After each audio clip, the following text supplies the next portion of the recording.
Good evening, Citizens Council and staff. I call the City Council meeting of June 27th, 2017 to order. Deputy Clerk Colleen Norton, please call the roll. Mayor Beckman. Here. Mayor Pro Tem Brinkman. Here. Councilmember Cernanek. Present. Councilmember Clark. Here. Councilmember Cole. Here. Councilmember Hopping. Here. Councilmember Valdez. Present. Please join me in the Pledge of Allegiance.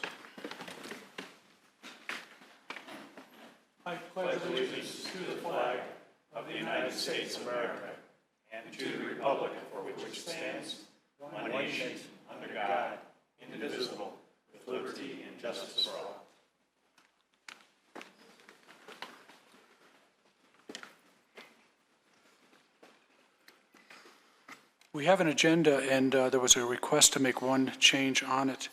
Councilmember Cernanek has a letter that he would like to present to council and see if council has an interest in sending the letter from the City of Littleton Council to the governor regarding next year's budget. And that would be item 8A, I believe. This is for next year's budget? This would be for next year's budget, not this year's budget.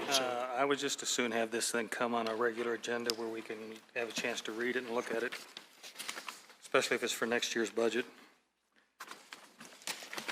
Phil, is it possible we could put it on the next budget, or is there? We've been asked for a decision on whether, as an organization, we would support this or not.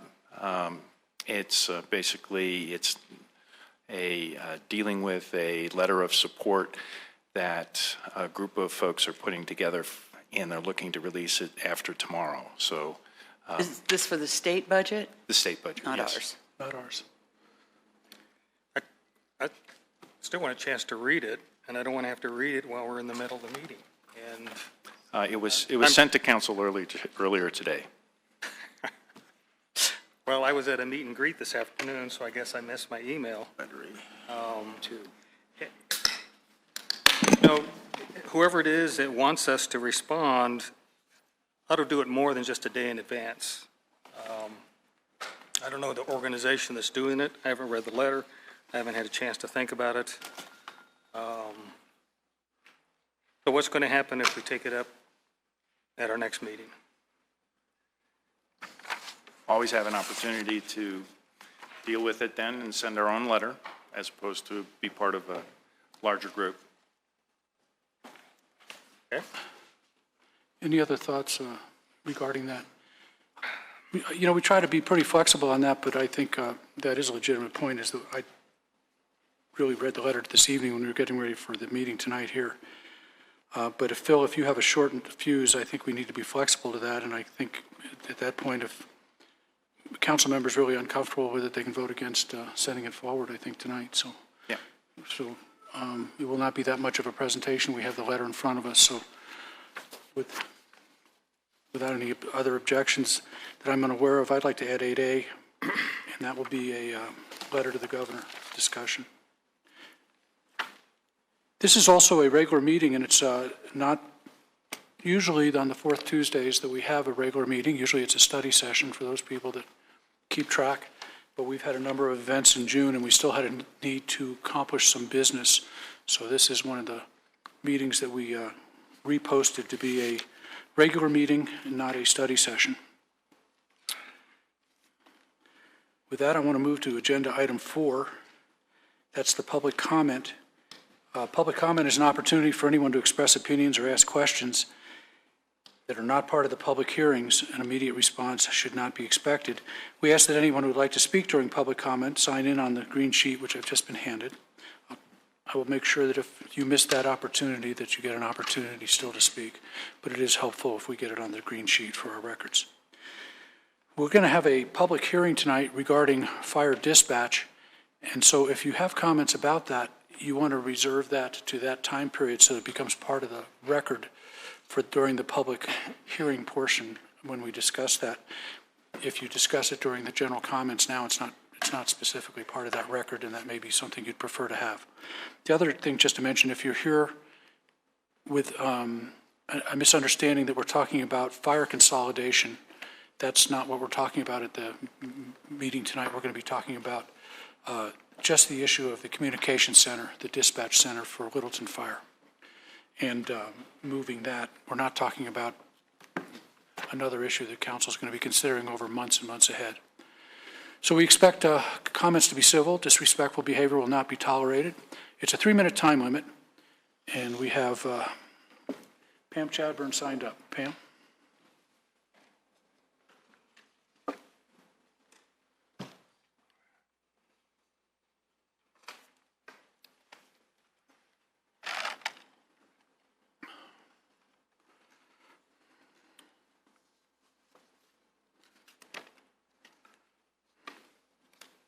So I wanted to, my name is Pam Chadbourne. I live a block and a half from here in District 1, and I wanted to talk about 3 things from the study session last week. The first one is lighting, and those of you who were here 6 years ago, 7 years ago, know that I care about our street lighting, and I don't like what we have, and we can do better. And when we're changing to a extremely much more cost-effective LED approach, thank you very much. It's our opportunity to get better fixtures and to get the right kind of LED lighting, because it's a different technology. So what I've got on the screen here is a downward-directed, full cutoff lighting fixture that is attractive for our downtown historic district. It's called a kind of candy cane in shorthand, and it goes like this. And it's got a little bit of a skirt. So I think, Councilmember Valdez, you mentioned that or maybe Hopping, that Excel is in progress of replacing their streetlights. The problem is they have a lot of side glare, and they're also the wrong temperature. And Council, I would like you to take it under advisement to write to Excel and tell them to make the lights warmer and put on skirts or glare protectors to the side, because there's still glare to the side. They're making a fortune on this. So it's the right time to change the fixtures and make them the right color. They're going to last for decades. They're saving a lot of money. They're still charging us, I think, pretty much the same. So let's get the right fixtures there. And for us, we need to change our acorn fixtures, those horrible glare balls, into something like this for our downtown. This is the cheapest, quickest, best way to create a quality feel and a high quality of life in a district. It is. And it's safer. So the police like this kind of lighting as well. So please consider that. I have a ton more to show you, but no time. I wanted to talk about affordable or accessible housing. I think what you heard at CML and 2 weeks ago was, or 3 weeks ago, was that Littleton inherited a good mix. We already have a good mix of housing for income levels. Do not lose what we have. And we have set up gentrification. There's replacement of affordable housing by expensive housing. Council, do something about it now, please. And finally, for the development activity list, it is great. It's set up great. I'm going to ask you to have the IT folks work on an archive. So when stuff is done, it vanishes, and we can't see it anymore. Let's add an archive. Lyft did it, so I know we can do it for our development activity list. Thanks very much for your consideration. Thank you.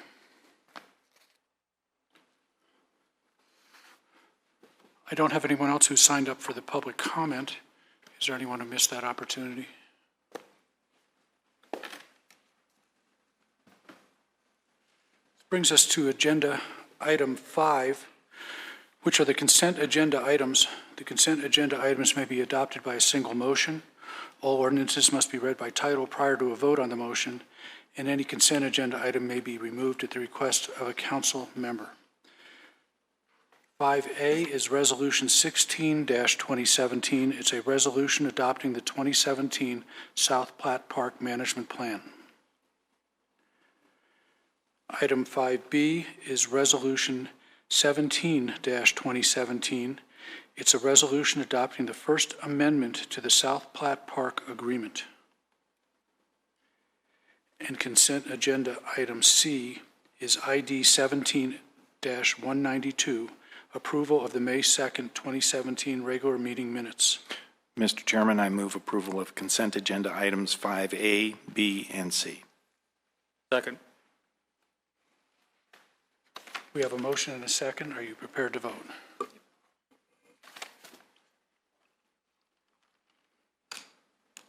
The vote is 7 in favor. The motion carries unanimously.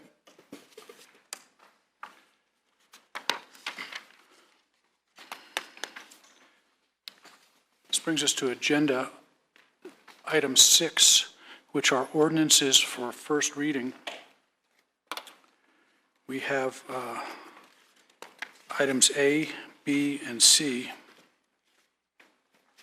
three that we'll be considering. The first one is Ordinance 16-2017. This matter has not been discussed at study session, and that was one of the things that we've been trying to do, is if they're coming up for first reading and they're somewhat complex, we would like to discuss them previously. But this is a land use matter and it's quasi-judicial, so we were unable to present it in that format. So this is the first time that it's been available for discussion. Our staff member is Carol Kuhn, the planner. Hi. Hi, how are you this evening? Good. Good evening, City Council. The item before you this evening is an ordinance on first reading approving the Southbridge Plan Development Fourth Amendment of Area K to add assisted living, nursing home, memory care, and associated accessory uses.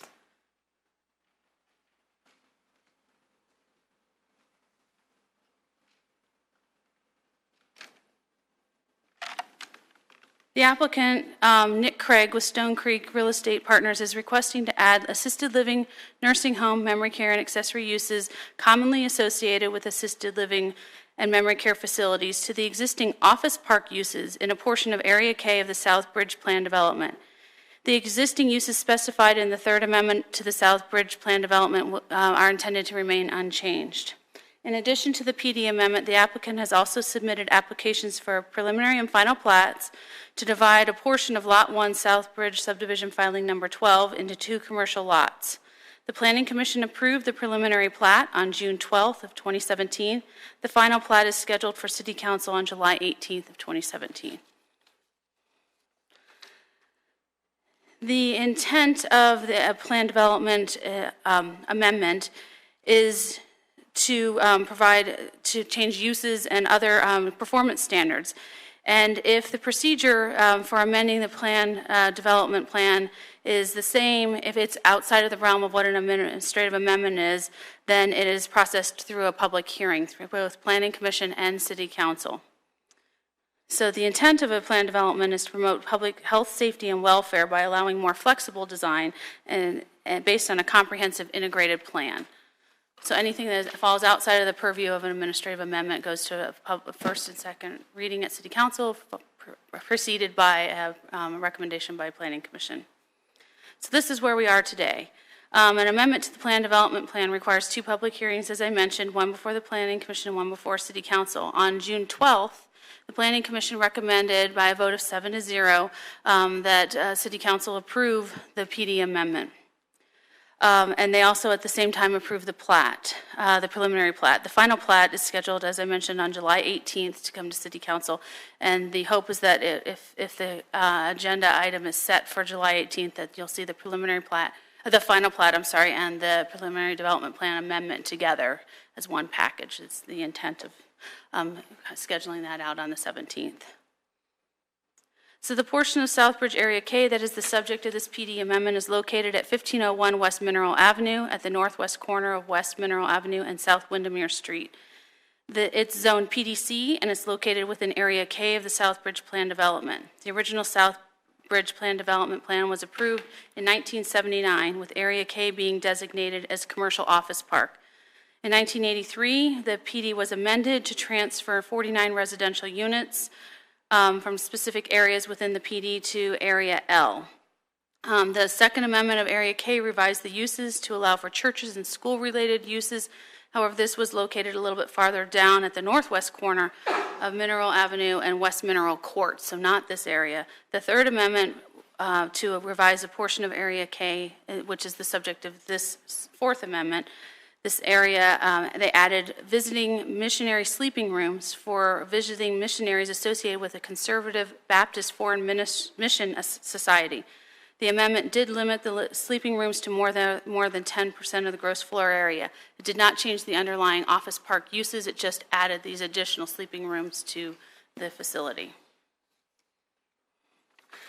The applicant, as part of the PD plan, will be presenting an illustrative site plan, and they intend to meet this 20% open space, providing a buffer to the north to screen the facility from the residential to the north, and they're limiting the height within 150 feet of the residential to 30 feet.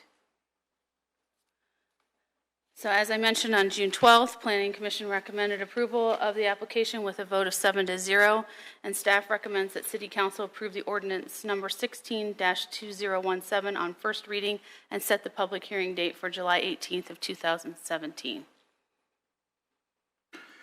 Does council have questions? I don't see any. Thank you very much. Yeah.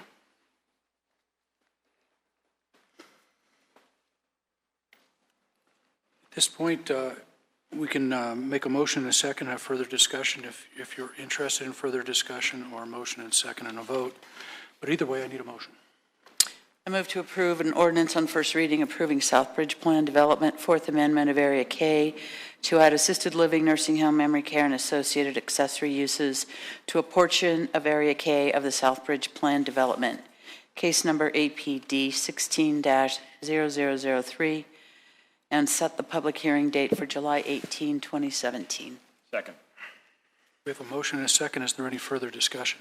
Just one clarification. This is the first reading, and it sets the date for the public hearing of July 18th, correct? Yep, correct. Thank you. Any other questions? Ready to vote?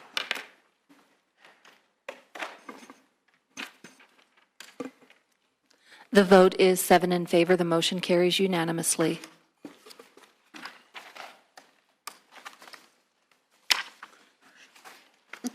This brings us to agenda item B, the second of the three that we're doing this evening.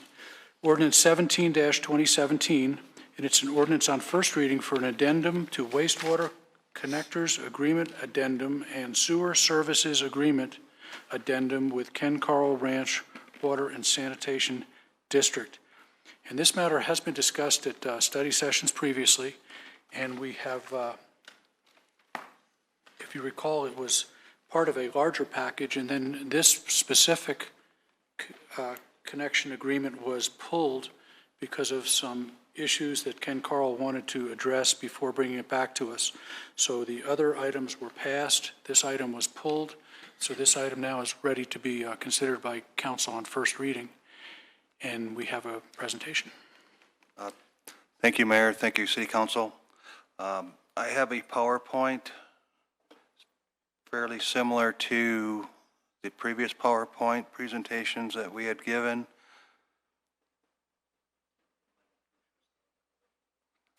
I'm sorry. I'm Tim Grossbeck with the Industrial Pretreatment Division at the Littleton Inglewood Wastewater Treatment Plant.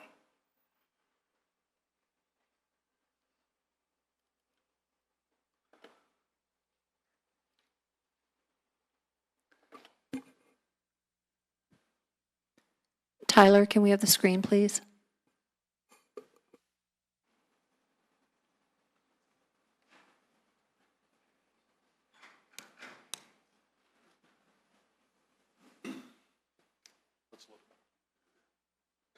Technical difficulties here.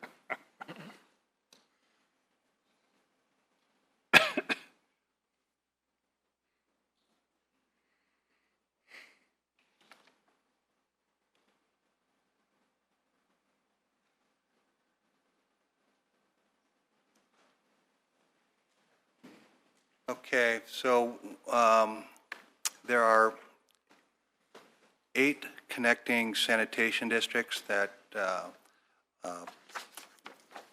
flow into the Littleton interceptors that flow to the wastewater treatment plant. The previous 7 were approved at second reading in May, I believe, and so this is number 8 of 8. And it's for the Ken Carroll Ranch Water and Sanitation District. And it also includes an interpretive memorandum that was requested by the Ken Carroll Ranch Water and Sanitation District Board of Directors and the district.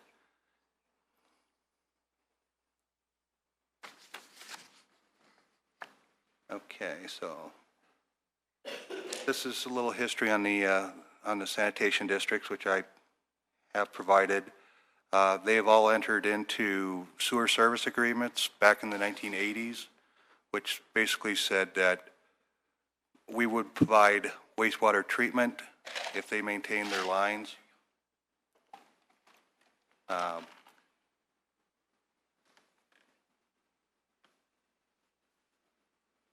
The EPA performed an audit of the Industrial Pretreatment Division's program in 2014, and one of their audit findings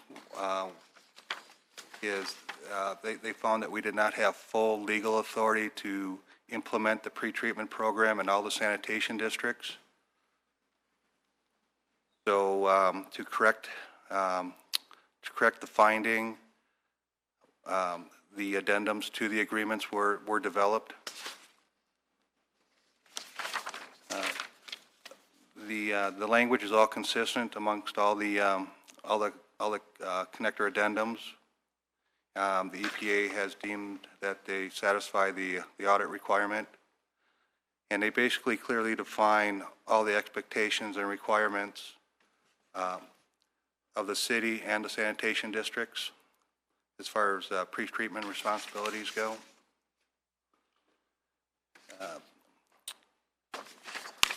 So the Ken Carroll Ranch Water and Sanitation District addendum is being presented tonight for first reading. The addendum language is consistent with the previously approved addendums, and this addendum is contingent on the execution of an interpretive memorandum as requested by the district's board of directors. The interpretive memorandum clarifies the intent of the addendum and the meaning of certain terms and provisions, including reasonable notification by the wastewater treatment plant to the district when we're performing inspections or taking enforcement actions against an industrial user within the Ken Carroll Ranch Water and Sanitation District boundaries. The memorandum has been approved by the EPA, the wastewater treatment plant attorney, sanitation districts, and was presented to the City of Littleton attorneys for review. Like I said, the EPA thoroughly reviewed the memorandum to make sure there was no contradictory language to the addendum itself, and that the addendum did not lessen the intent or the authority established in the addendum, and they were fine with that. Any questions? Jerry? Has Inglewood already had a chance to look at this? Has the city of Inglewood already done their part to look at this? The wastewater treatment plant attorneys have looked at this. It was not presented to Inglewood City Council as this is a Littleton connector. Oh, it's because they don't have any other No, jurisdiction? it was presented to the Water and Sewer Board, though. Okay, thank you. I'm sorry. Cool. Okay, and I'm going to ask the probably dumber question, which is the interpretive memorandum that the district is looking for on this is basically gets us to the same spot that we are with the other 7 connectors. It's just that the district's looking for a few more words. Exactly, yeah. A little more clarification on notification requirements. And as far as the city attorney is concerned, is the interpretation that this is essentially the same as the other 7 connectors, it's just a few more words? That's correct. I discussed this in detail with the wastewater treatment plant attorneys. We both felt that this was not necessary, but it just clarifies our original intent. Thank you. Any other questions? Do you have a dance for the interpretive memorandum? I'm sorry? Do you have a dance for the interpretive memorandum? I don't think that's the interpretation we're talking about. Oh, sorry. Never mind. Any other questions? If we don't have, What was that all about? I think he's going to get some interpretive sign language, so. Sorry. If we don't have any further questions, what I'd like to do is get a motion and a second to move ahead, and if we have further discussion, we can do that. I move to approve on the first reading an ordinance for the addendum to wastewater connectors agreement and sewer service agreement with Ken Carroll Ranch Water and Sanitation District, and approve the interpretive memorandum hereto attached as Exhibit B, and to schedule a second reading and public hearing for July 18, 2017 at 6:30 p.m. in the council chamber. Second. We have a motion and a second. Is there any further discussion? Thank you for taking the time to come up and explain that to us. Appreciate it very much. Thank you. Thanks. That was, Jerry, did you second? Phil, I need your vote. I'm sorry, it's not in. The vote is 7 in favor. The motion carries unanimously. What about Jerry? Bill made it and Jerry seconded. Is that what? Bill. Bill. Bill. B. Phil. Bill and Bill. B is in beautiful, Doug. That's so many things I could say. Okay, this brings us to agenda item C, the third one of the first readings. It's ordinance 18-2017. It's an ordinance on first reading, amending ordinance number 21, series of 2016, known as the annual appropriation bill for all municipal purposes for the fiscal year beginning January 1st, 2017 and ending December 31st, 2017. We've discussed this at a study session. The finance director, Tiffany Hooten, was at that meeting at that time. She's available tonight if we have additional questions. Shall I bring her up for any additional questions? Tiffany? I don't think we have any questions for I'll Tiffany. just make the motion. Want to make a motion? Okay. Sure.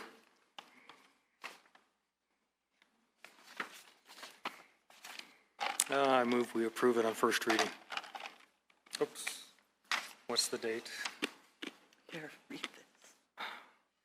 Move we approve ordinance 18 on first reading, amending ordinance 21, known as the annual appropriations bill for 2017, and set the second reading for July 18th at 6:30 in the council chambers. Second. Motion and a second. Do we have any further discussion? I don't see Bill or any. I Phil? think we're ready to vote. Was it the beautiful one, or was it Phil that seconded it? It wasn't me. The vote is 7 in favor. The motion carries unanimously. It was P for pretty. Okay, this brings us to agenda item 7, which are the ordinances for second reading and a public hearing.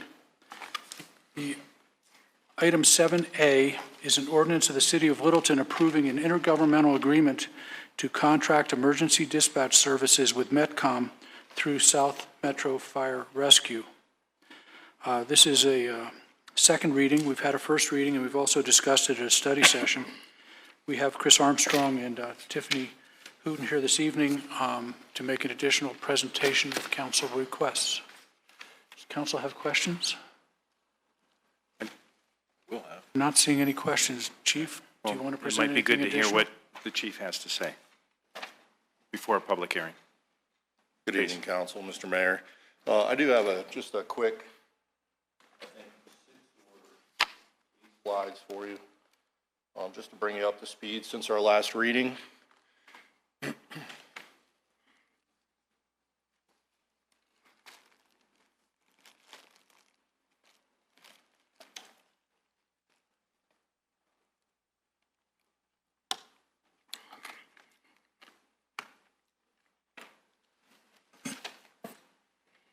So just to refresh everyone, we've brought this topic several times in front of council for discussion. 2 study sessions, one on March, should be 18th, not 38th, and 5/16 of 2017, and passed first reading on June 6th. This dispatch IGA is supported by our fire partners, Highlands Ranch, Littleton Fire Protection District, as well as Cuttingham Fire Protection District. I want to make it really clear that the decision that's being asked of you tonight is completely independent of a unification discussion. We are trying to take steps to ensure that we have a operational dispatch center that's fully staffed and capable of providing services not only to the citizens that we provide service to, but also to our firefighters in the street. Some of the benefits of this IGA, I believe, provide regional approach to dispatch services through an accredited dispatch center. It will improve our staffing of 6 dispatchers on duty versus 2, improve the training of our dispatch personnel. Most importantly, it'll maintain local control over how we utilize our resources and dispatch our resources, and it provides cost containment for the city. Decreases our legal liabilities. It allows us to set performance standards and require South Metro to report those performance standards to us on a regular basis. It provides for employee protection in terms of maintaining their employment, pay, and benefits. It reduces staff time of recruiting and training personnel, and it allows for future expansion of the Littleton Police Department's dispatch center. At first reading, council asked for some public input, so with the help of our communications staff, we put out an announcement, if you will, on a city website, city's Facebook page, Twitter page, Nextdoor, as well as Open Littleton, where people could make comments. Last I checked, I believe there were 5 comments in total on Open Littleton on the topic. There was also a question posed by council during first reading, wanting to know what other municipalities paid for dispatch services. I got in contact with South Metro, and it's a little difficult to identify what other municipalities like Greenwood Village, Lone Tree, DTC, Castle Pines pay for dispatch services, because their services that they pay for are all inclusive. They pay 9 1/4 mils for full service, so we don't know what portion of that amount of money goes towards a dispatch center. And each municipality pays a different total amount of dollars, but they pay at the same rate. What we were able to find are 2 districts that contract with South Metro. I believe one of them was Deer Trail Rural Fire, as well as Byers Fire Protection District. And what we did find in their contracts for dispatch services, the same methodology being used to determine costs for us on a cost per call basis. And what was interesting, because there was conversation about how long the term of the contract was, is those contracts were 3-year terms, where ours is a 4.5-year term. So we were able to provide some information to your questions there. One of our fire protection partners, Cuttingham Fire, on 6/22, their board took action and had voted for and approved and sent formal notification to us to terminate their contract for dispatch services with the City of Littleton, effective January 1, 2018. This is going to result in a $334,000 reduction in our revenues for our communications center in 2018. I think it's important to know, we talked a lot in previous conversations about staffing. Our dispatch center has always been and continues to be staffed with a minimum of 2 dispatchers, 1 to answer phones and 1 to dispatch emergency units.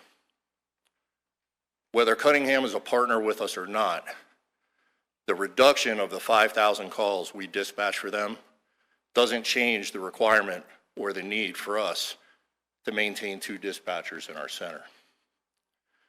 The overtime that we talked to you about that our dispatchers worked to maintain our schedules was about 3,000 hours in 2016 before we were approved for the 3rd peak hour dispatcher.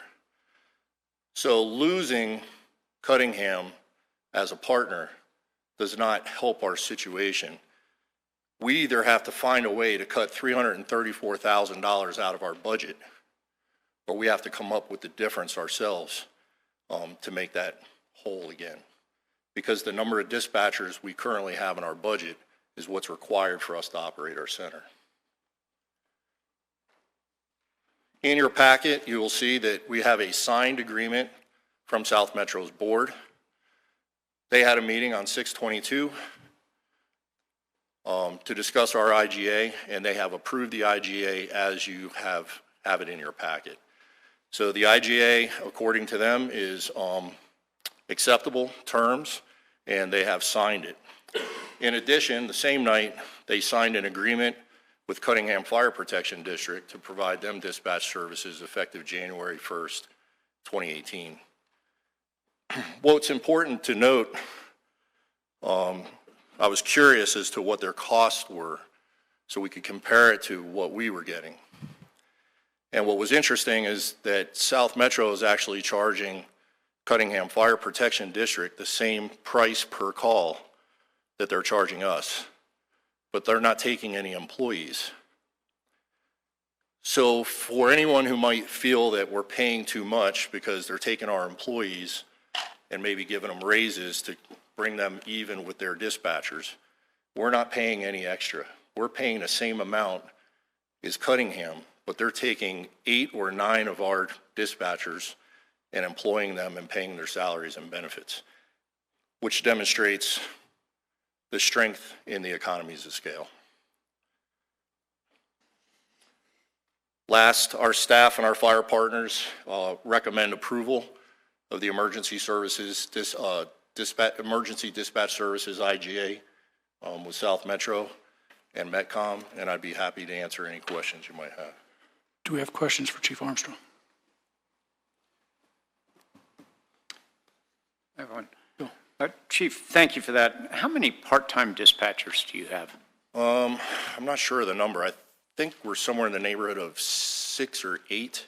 Okay. And it's my understanding they don't go.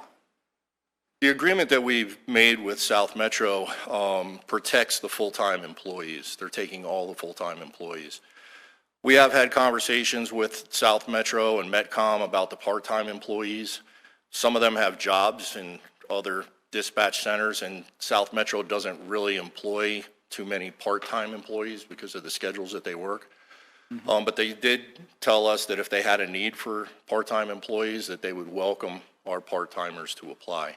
But the protections that were provided in the IGA were for our full-time employees. Okay. And am I correct in assuming that part-time dispatchers have the same level of training and expertise as the full-time? That's correct. Okay. Thank you. Additional questions? I do have one. Jerry. For the chief. The other ones are for HR. In the report, you had mentioned that the job descriptions that we currently have with our partners are the same, although they dispatch for different purposes. What is that? What are you referring to? I'm on page 6 of the report. Under salary compensation, it's referring to in the staff communication job description. You have the same report, page 4, just below the graph, second sentence.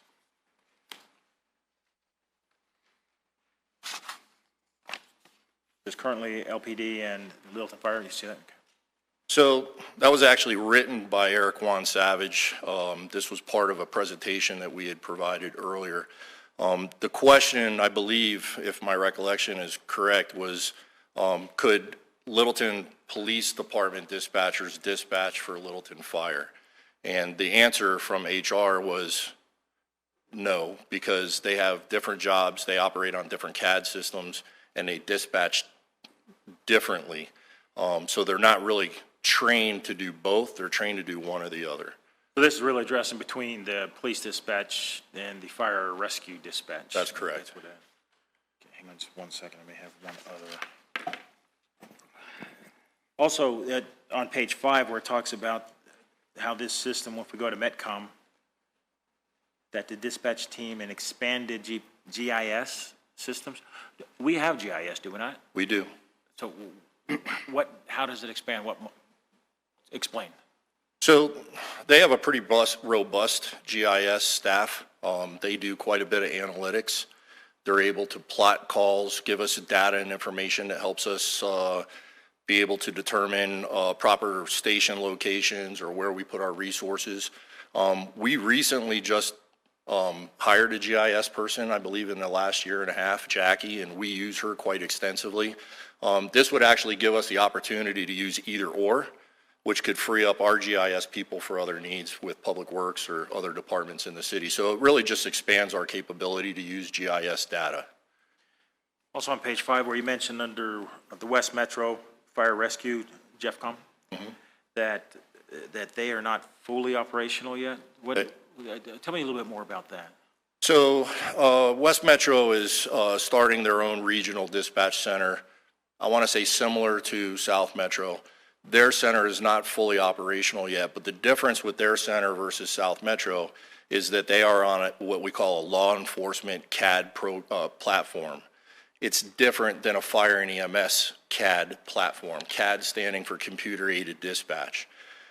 South Metro and Littleton Fire operate on the same exact system. We're on the Jefferson Arapahoe Consolidated Dispatch System. We share all the same information, the same channels. We can actually dispatch each other's units today. Totally two different platforms to operate on. South Metro, you said, right? West Metro's on a totally West different. Metro is different, but South is similar. Same as us. Very similar. That's correct. Thank you, Chief. Thank you. Questions for Chief? So I think that we might have a question regarding the contract and human services.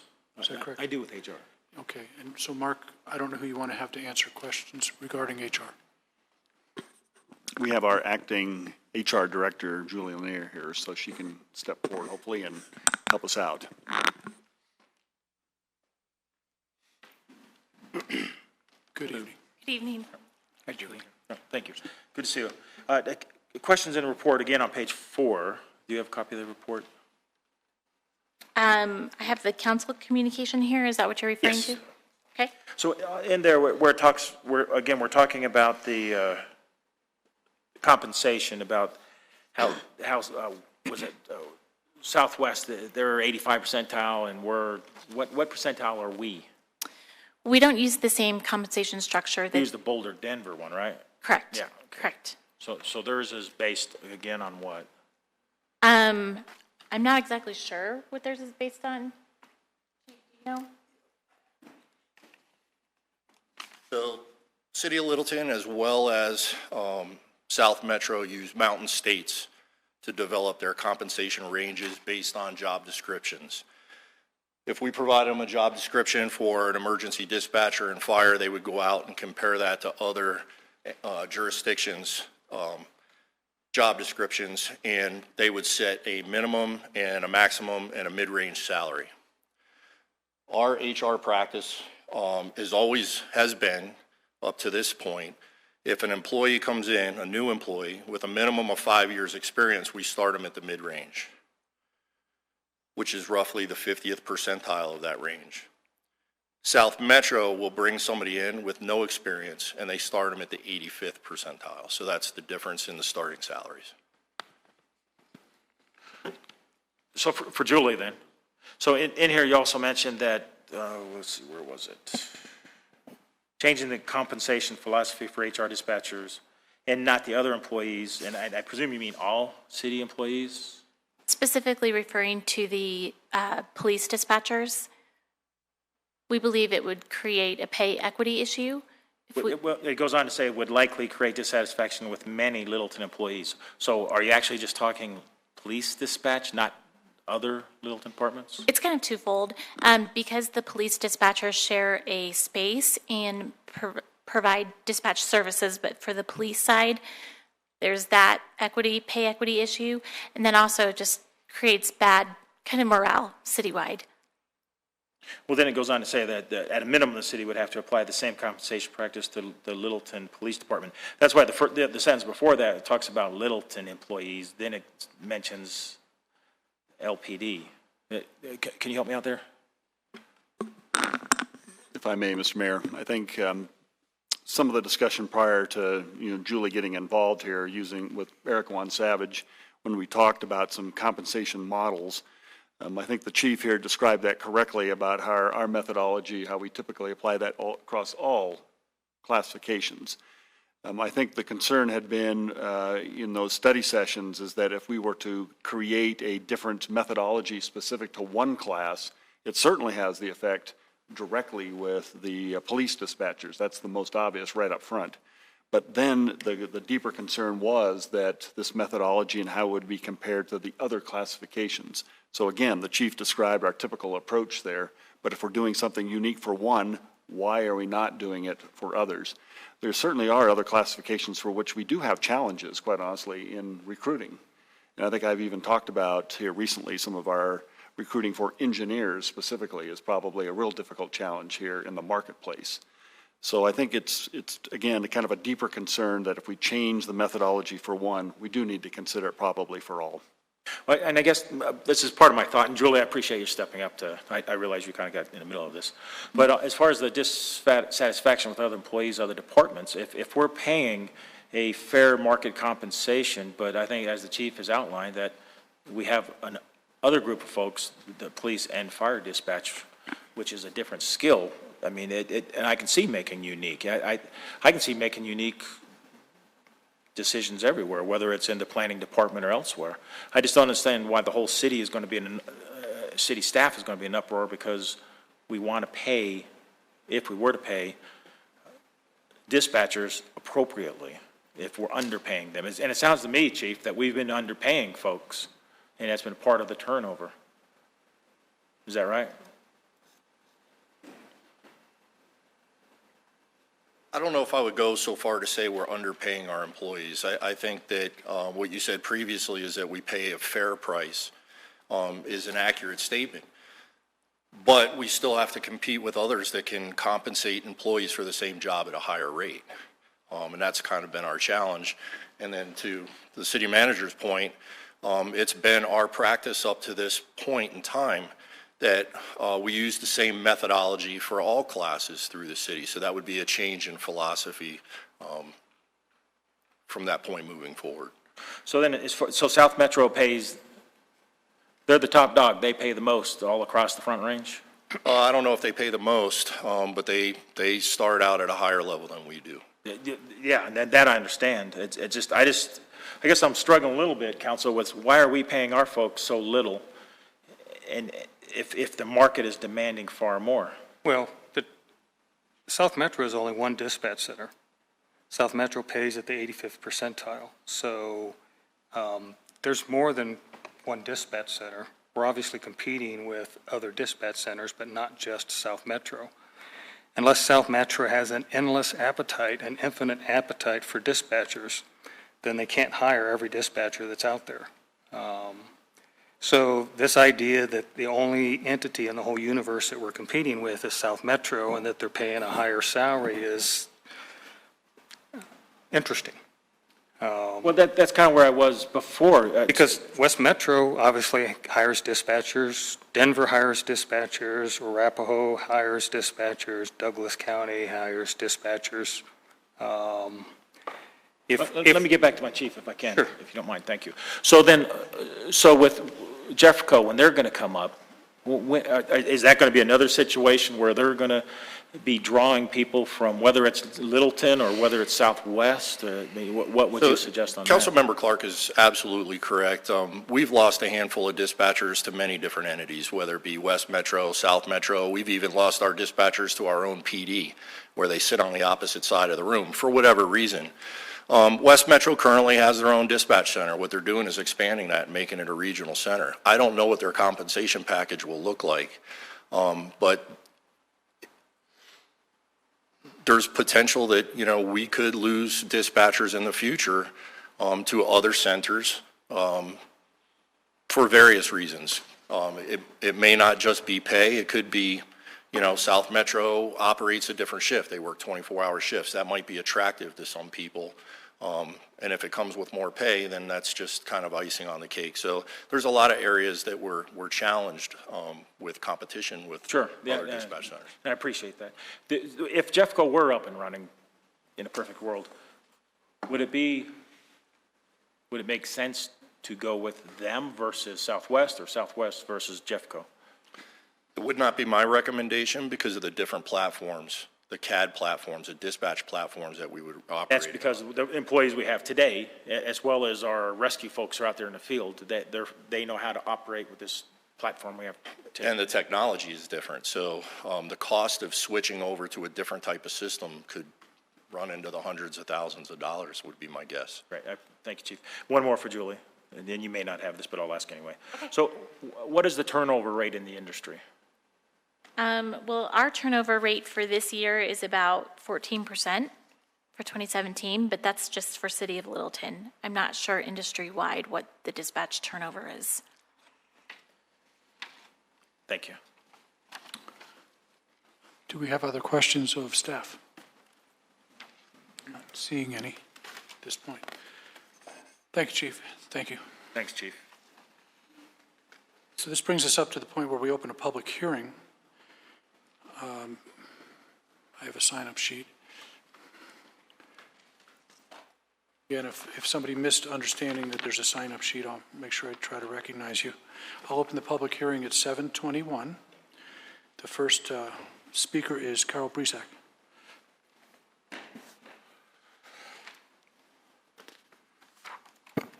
Hi, I'm Carol Bresack. I live in the 4th District. I've spoken to you a little bit about this before, where I'm not real sure that we have enough information to be making a decision tonight. I believe it's premature. March 21st, the public learned that a consultant was hired to help you with your decision with unification. And I know this is not unification, but it's certainly part of that whole decision. And the consultant provided a recommendation in his letter to council that was dated April 8th. Recommendation number 4, he says, any meaningful decisions regarding the Littleton Fire Department, such as equipment purchases, internal organization, employment, promotions, etc., be postponed until this matter is fully resolved regarding unification. This specifically includes the transfer of the Littleton Fire Department, fire communications, and dispatching. So we have a consultant that came with high praise, and I have to admit, I was very impressed with him at the meeting in June. I thought he was representing the citizens of Littleton in a way, frankly, that citizens don't normally get represented. He was asking really good, solid questions, and the way he expressed the situation about unification gave me a lot of confidence in his ability to guide and recommend counsel. So I think to ignore his recommendation is a concern. I'm not saying that the decision shouldn't be made one way or the other. I'm just saying it needs to be postponed until unification is determined. You don't know what's going to happen with unification if everybody goes. And the consultant said the City of Littleton has a better chance of doing things on their own than the two partners that we have. So I'd like to see all those things play out before we make this decision. It may be very different set of circumstances in a few weeks from now. I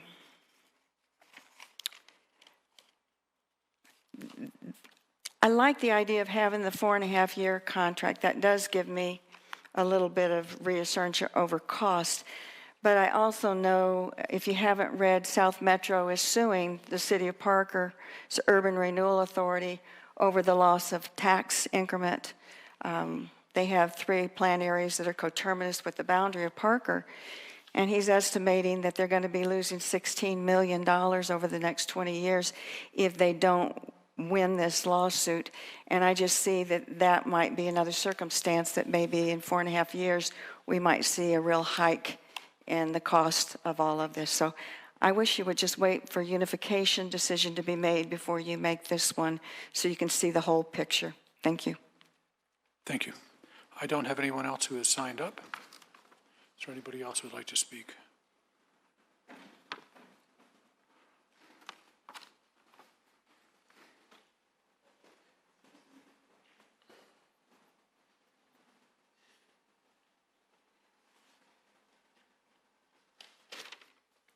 Good evening, Council. I'm Mark Lampert, President of the Cunningham Fire Protection District at 2015 South Dayton Street in Denver. We would like to thank the Littleton Fire Rescue Communications Center for their hard work and their dedicated service to the citizens of the Cunningham Fire Protection District. Unfortunately, we need to move on. We need to move to South Metro now because of the higher level technology and also because of the fact that the cost is going to be less to us than what we're paying right now. What we have, and the chief has already alluded to the fact that we are leaving, I would like to read to you my letter that the Board of Directors last Thursday night approved. Mayor Beckman and City Council, the Cunningham Fire Protection District has received dispatch services from the City of Littleton since 2008. During that time, the district has enjoyed its relationship with the city and the Littleton Fire Communications Center. The district is grateful for the professional level of dispatch services that has been provided to the citizens of our district. Over the years, the City of Littleton has struggled to provide the annual stated number of dispatchers. In 2016, the contract was renegotiated and Cunningham's share of the cost was increased to provide for additional dispatchers. To date, the increase in dispatch staffing has not occurred. Pursuant to Section 10 of the 2008 agreement for dispatch services between the City of Littleton and the Cunningham Fire Protection District, the district hereby gives notice to terminate the agreement for dispatch services. Termination of the agreement shall become effective on January 1st, 2018. Sincerely, Mark Lampert, President, Cunningham Fire Protection District. Again, I must tell you, the dispatchers that you have are very professional. When we go back, and I talk to a lot of our staff to find out if there were any incidents that caused problems. There are problems, but it did not cause a serious situation. However, all it takes is one, and we can't live with that type of chance. The fact that dispatchers are overworked and underpaid is something that you will have to deal with. But as a contractor, as part of the contract, we feel that we deserve better. And because of that, we have to take that necessary action right now to terminate. So it is with regret that we do that because we've had that long relationship since 2008 and have never really had any major problems. So again, on behalf of the citizens and the residents and the staff and the firefighters of Cunningham Protection District, I do thank you for the services that you provided our district over those years. And we're sorry that we can't continue at this time. Thank you. Thank you, Mark. Mr. Lambert? Yes, We Councilman. wish you the best as you go to South Metro or wherever it is that you happen to go. And you may not realize it, but this isn't the first time that you've contracted with us for dispatch. That is correct. We dispatched for you in the 90s and possibly as much as the 80s. So I wish you the best. Good luck to you and your department. Thank you. That means an awful lot. And yes, to show you the loyalty that we had is when we left the Douglas County Communications Center, instead of going to South Metro at that time, we came back here because we had a comfort level at that time. So thank you. We appreciate that. Is there anyone else who would like to speak?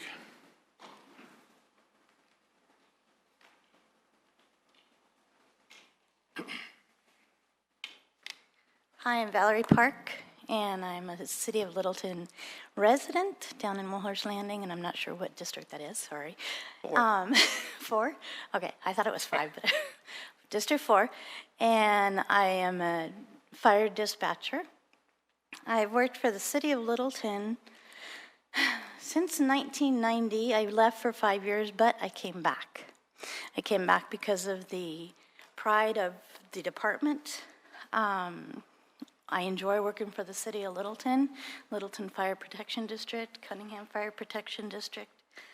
Metcom was modeled after Littleton Fire Dispatch. We dispatched for South Metro Fire prior to Metcom coming about in 2005, I believe. We share a CAD system with South Metro, Littleton, West Metro, and several agencies in Jefferson County. Whether JeffCom, when they all consolidate, which is going to be all the fire and law enforcement jurisdictions in Jefferson County, we don't know whether they're going to be taking the system. But as of this time, West Metro, Evergreen, Arvada, and any of the agencies that contract with West Metro use the same system, CAD system that we use. We've been on a hiring freeze since January. I don't know if any of you knew that. I'm sorry, say that again. We've been on a hiring freeze since January. Okay. And the rate of turnover for Littleton and also nationwide, I read some articles in some publications, and the turnover rate for dispatch is very high. One agency in Indiana has a 33% turnover rate. They are down, I can find the article again when I get to my computer, but they are down, they have a allotted of 90 dispatchers, and they are down to they have 78 now. They have lost, there was one instance where they lost 10,000 911 calls. They call them back, if the person doesn't get it answered. But, so the turnover rate with our industry is extremely high. And whether we go to dispatchers from Littleton go to South Metro, they go to West Metro, they go to Douglas County, you're going to have that anywhere. So that's the nature of the job because of the stress level. There might be some family situations where people do leave to possibly get a better environment. The grass is always greener on the other side, so to speak. But the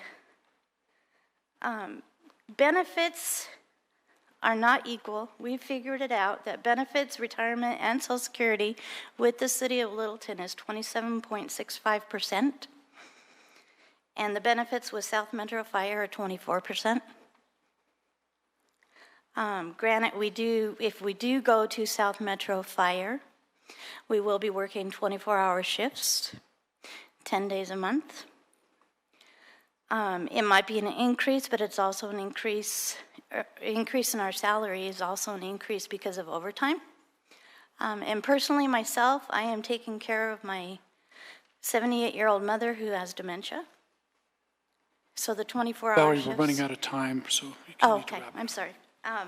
But it's, I love working for the city of Littleton, and I'm proud to say I'm a Littleton fire dispatcher.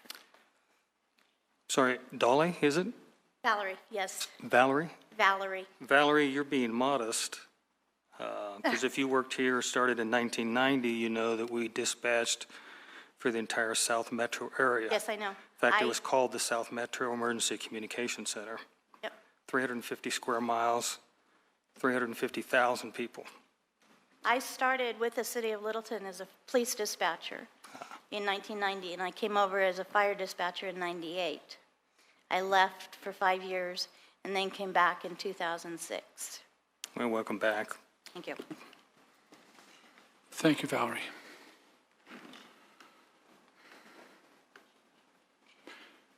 Do we have anyone else who would like to speak? Whoever's first, come on up. Somebody make a move. Pam? Pam, come on up. I'm Pam Chadbourne. I live a block and a half from here in District 1. So a couple of thoughts. What Carol brought up, I'd seen that article about the lawsuit because of the urban renewal districts.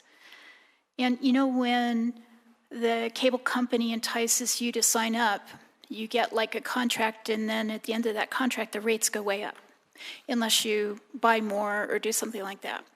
And I think that's our concern, is if, from a citizen taxpayer point of view, within the city, we can kind of see the costs. We know what they are.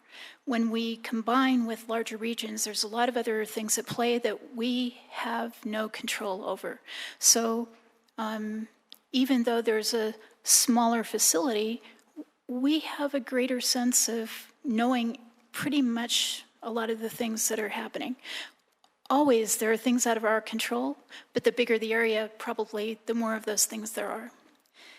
And also, I do remember at the study session that the chief mentioned that some of the dispatchers weren't happy about moving.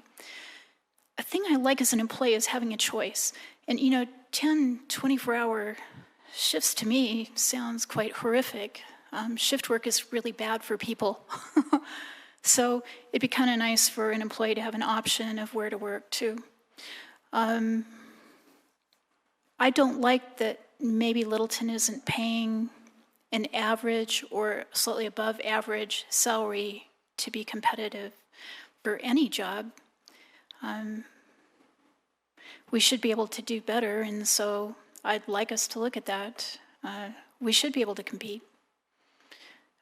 People like it here, and we do well. So anyway, just a few thoughts. I don't really know the answer. I, like Carol, feel that there's probably more to this picture, and we haven't really seen it yet. And like the consultant said, we really should see what the whole fire consolidation works out to be to do this.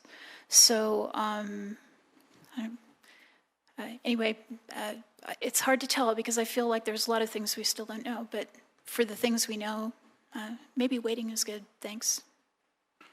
Thank you. Anyone else who would like to speak, please step up. Okay. I'm not seeing anyone. We'll close it at 7:37. I do have a question. Yeah, I do too. Okay, so what I'd like to do is get a motion in a second, and then we can have discussion. And Can I suggest that we do okay. I move to approve on second reading ordinance 14, Series 2017, approving an intergovernmental agreement to contract emergency dispatch services with Metcom through South Metro Fire Rescue. Second. We have a motion and a second, so now we're going to continue our discussion. Who would like to go? I'd like to go first. Go ahead. If I may. Going back to the communication from May 16th, which was a study session, we were considering the contract for dispatch services. As somebody here brought up, our consultants that we've hired for the consolidation have recommended that we postpone a decision on dispatch until we make a decision on consolidation. And while the chief's motivation may not have been related to the consolidation for the dispatch center, I believe that that should be our motivation as we're making this decision. Doing something with our dispatch center before we've decided what we want to do with our fire department, which can range from going alone for the city, going with one of the other partners, merging with some other fire department, or contracting with some other fire department, is a wide range of services. If we contract with another fire department, then that contract very well may include dispatch services, just as South Metro's contracts with other entities include the dispatch service. So if we peel off the dispatch, send it to South Metro, and then make a decision that we want to go to another fire entity that includes dispatch, then we've basically screwed the dispatchers that we send over to South Metro. Because we are a significant portion of their workload if we take this on. They had something like 15,000 dispatches, dispatches of emergency vehicles. In 2014, we had 13,000. So if we send all our dispatchers over there, and then we decide to go with some other entity, then South Metro's workload drops by a significant amount, and they're overpopulated with dispatchers. Plus, we remove the flexibility that we need to when we're evaluating what the different options are. Now, the argument that was given by the fire staff for going forward on this is because of the staffing concerns of the dispatch center. And yet, Cunningham makes up 25% of the dispatch workload. That's 25% of the call volume that comes in. As we've seen multiple times, there is a formula that the chief uses for calculating how many dispatchers that we need, how many full-time employees, and that's based directly on the call volume that comes into the dispatch center. If the dispatch center call volume drops by 25%, then obviously the need for dispatchers drops.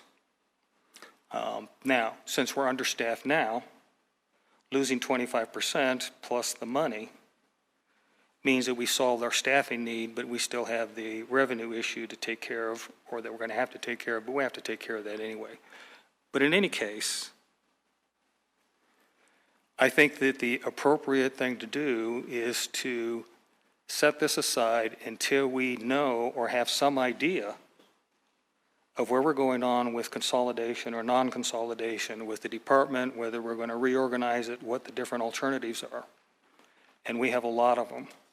We've hired consultants to help us guide us through that decision process. They have specifically recommended that we wait on this. And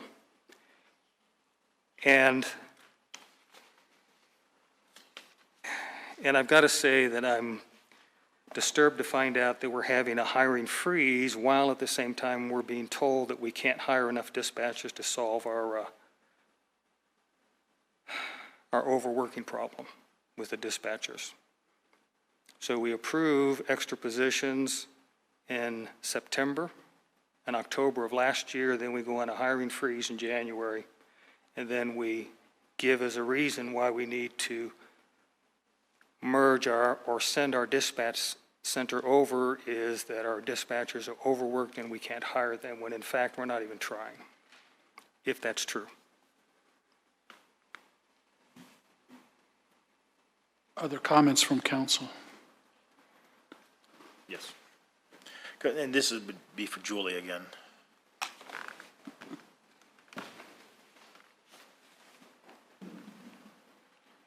Thanks, Julie. Is there a hiring freeze, Yes, and why? that's what we were instructed to do from the fire department. When employees leave, do you do outgoing interviews? Does HR do outgoing interviews? Yes. And what is the reason people are leaving our dispatch?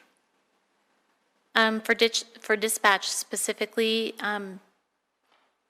typically it's, they're not making it through the probationary period. When that is the case, we do not do exit interviews. They don't make it through the probationary period? And what reasons would that be? If they don't pass the training, if they can't pass the training, there's various reasons.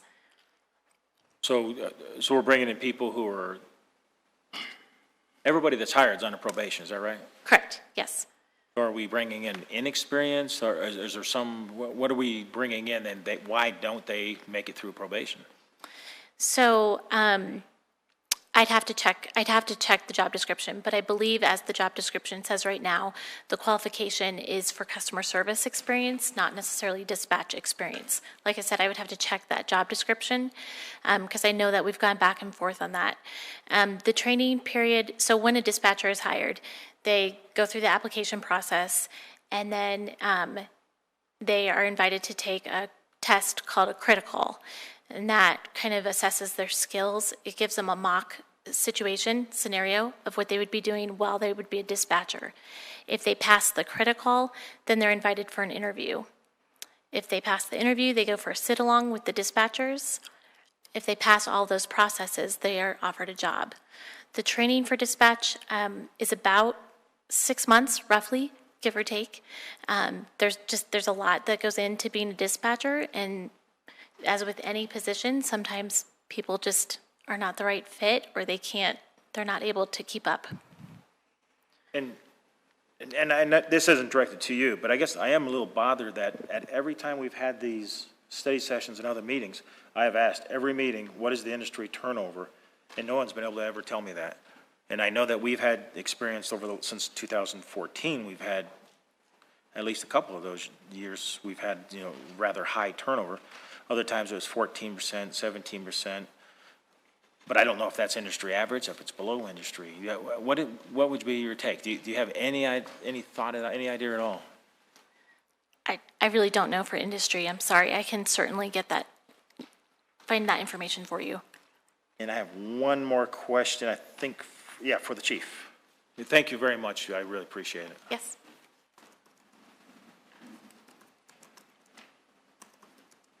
Thanks, chief. Yep. So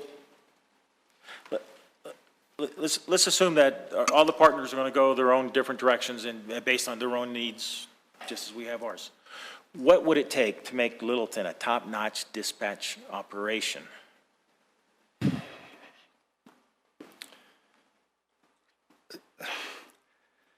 It's an easy question, right? Well, no, it's not, because, The question's easy, the answer's...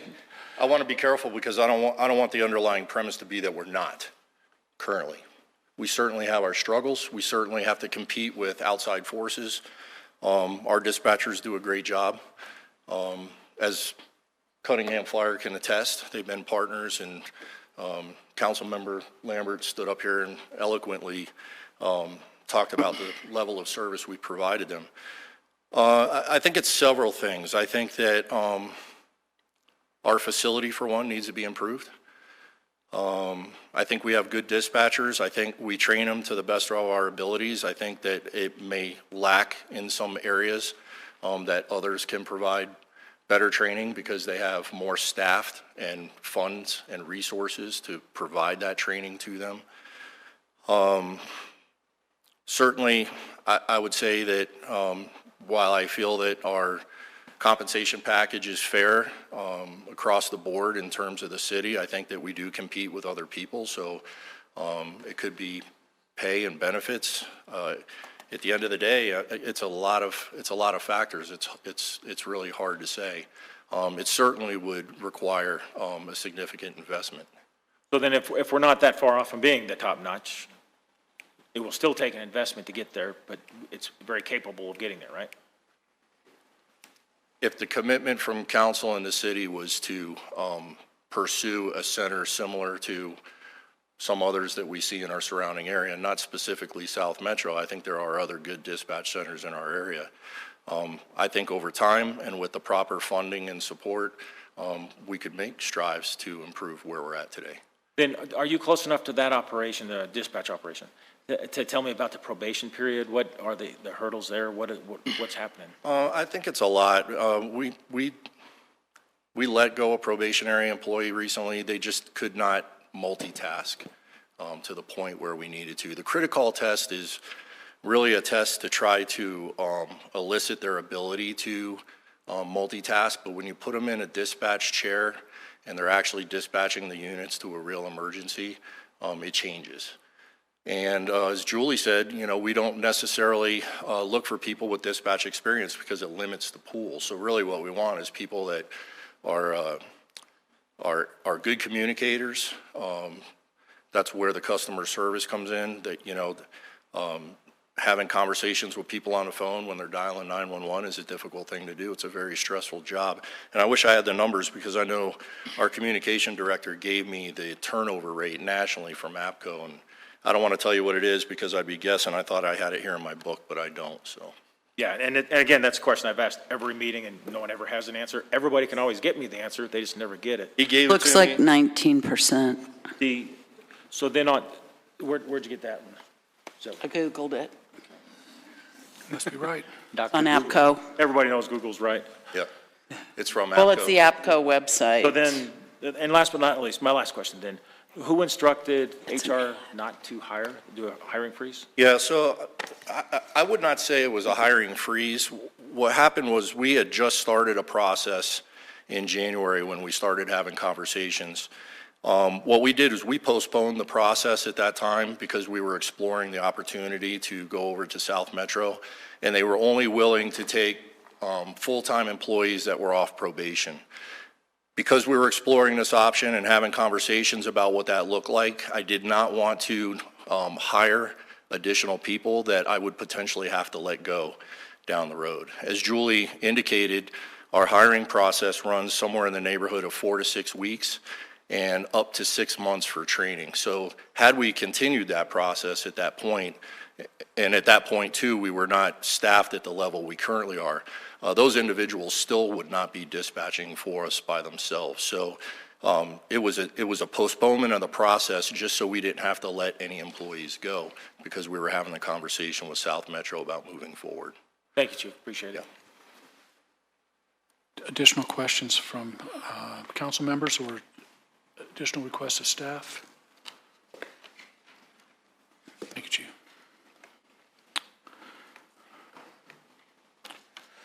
I have a question for the city manager.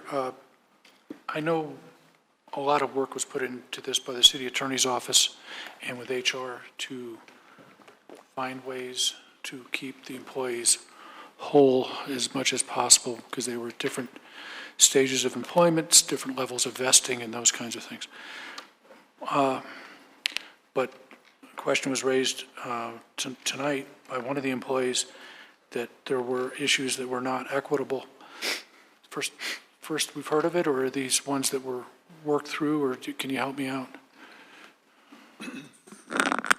I might have to ask Julia Lanier to kind of help me with the details here, but there are differences between our systems. Social Security, I think, is an example of that. We did identify several issues about, say, retirement, where the vesting was an issue, where we've had some who were not here 5 years, and so the part of the cost, and you've seen this in your communications here over time, where the city did include the payment to vest those employees to make the transfer. So again, Julie may have to help me with some of the details here, and I know the city attorney's office wasn't necessarily Brandon here sitting next to me, but we did have a fair amount of conversation between HR, Fire, and South Metro trying to isolate these issues and make sure they were addressed. Yeah, could you help us feel more comfortable about that equity issue? Yeah. So like Mark mentioned, we have 3 employees who are not yet vested.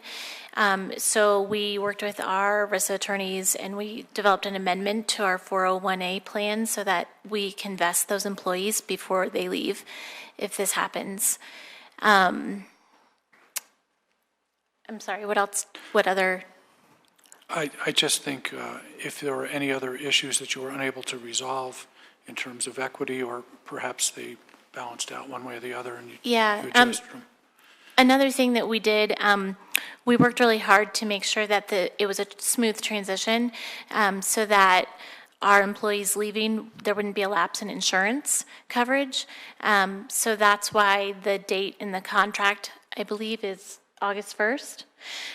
So they will have their benefits with Littleton through the month of August, and then with South Metro, they will start September 1st. So there will not be a lapse of insurance. Any other? Thank you. You answered my questions. Thank you. Any other questions? Does council have any comments, or are we ready to vote? Yeah, I have a comment I'd like to make. Okay. Reading from, once again, the May 16th communication on page 6, says the inability to fully staff the dispatch center along with the turnover rate was the primary reason to look at contracting these services as a long-term solution. I'll point out that we started this discussion of merging with South Metro in August of last year. The council approved a 2017 budget, which we didn't look at until September, that had a request for an additional position or 2 for dispatch. We had a hiring freeze apparently in January that kept them from even potentially or making an effort to hire to bring it up to it, and yet that new position that we put in has been compared to the actual dispatchers that we have as a reason why we have to go to South Metro, because we can't hire the people to get up to being fully staffed, when in fact we haven't made any attempt of it.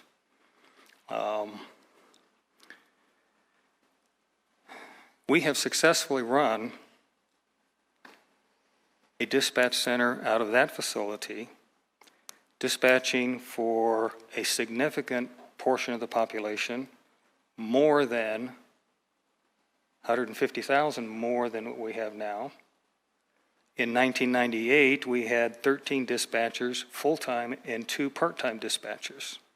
So we know how to do it. I'm having a hard time understanding how it is that we can't hire dispatchers and everybody else can. And the primary reason why we have to rush to do this right now is because we can't hire dispatchers, when in fact we're not even trying. Once again, I think the appropriate decision to make is to postpone a decision on the dispatch center until we have some idea of what we're going to do with the fire department as either consolidation or separation or contracting or whatever else it is. If there's a concern about the extra 105 to 135 days that will take because of what that does to the dispatchers, then I would suggest that the fire department take some effort to fix that problem. But in the interim, and frankly, Cunningham, and bless you, good luck to you, Cunningham going away removes, once again, 25% of the call volume. So I'm going to vote no on this. I think this is premature. I think that we need to take this into consideration when we look at the whole package of what we're going to do with the fire department, and that's what our consultant recommended that we do. Any additional comments? I've got a comment. Bill, did you have a comment? Yeah, I'm worried about a couple of things here that we bantered about personnel issues, and I don't know that, I don't like hearing about the hiring freeze here at this meeting. It's kind of a surprise to me, but, or hiring slowdown, whatever you want to call it. We bantered about personnel a little bit. I think, as the chief explained, Cunningham leaving doesn't change our requirement in terms of numbers of dispatchers. We still have to have the same coverage, and when you go in there, they're only 2 at a time. You can't do with less than 2. So that, I think, is a moot point.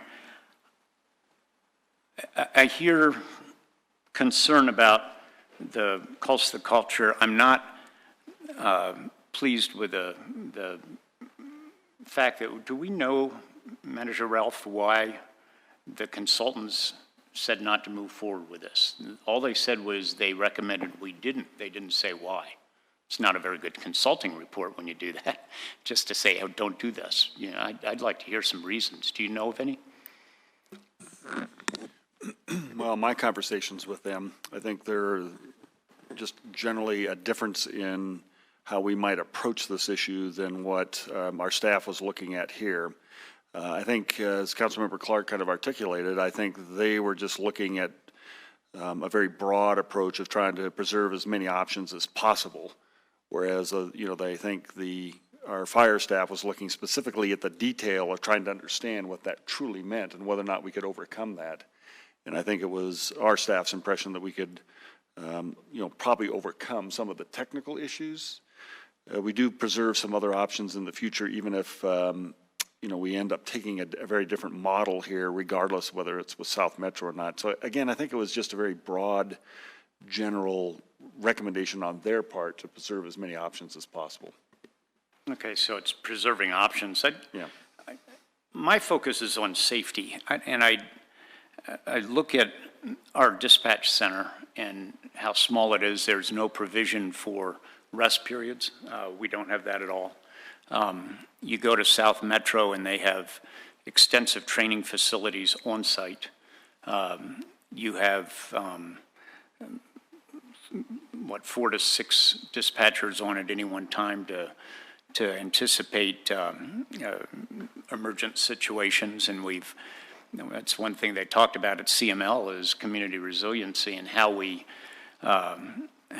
need to be ready to respond to these things. There is more and more, like it or not, there's more and more high-density housing in the community, and our fire needs are going to continue to increase. And thank God American building codes are stronger than the ones in London.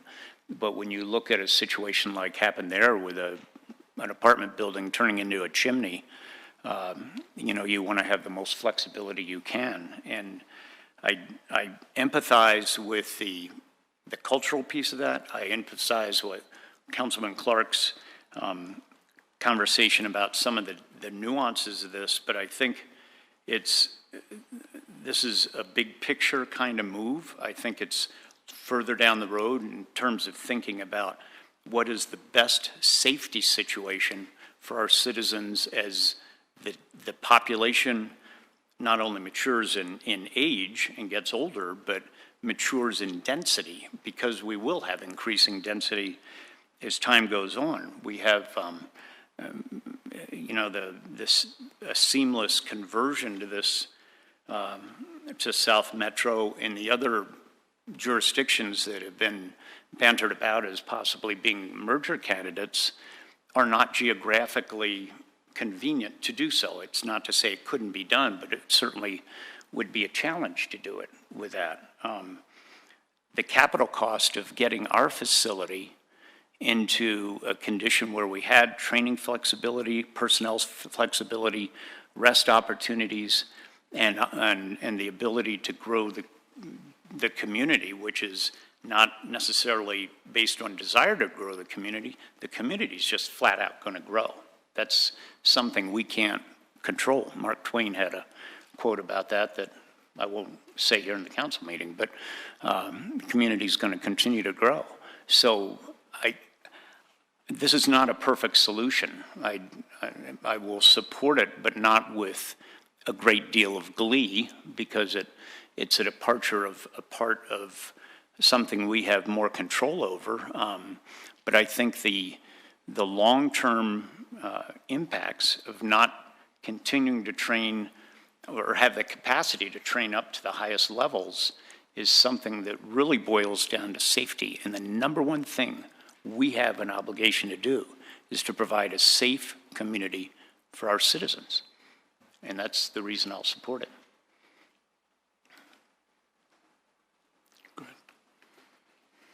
When we started this discussion, it did start out as, and I think it has always been, the focus is the safety issue. Not only the ability for us to provide the highest level of safety for our community, but also the concerns surrounding the employees in the dispatch center. And that I don't see that situation, when you look at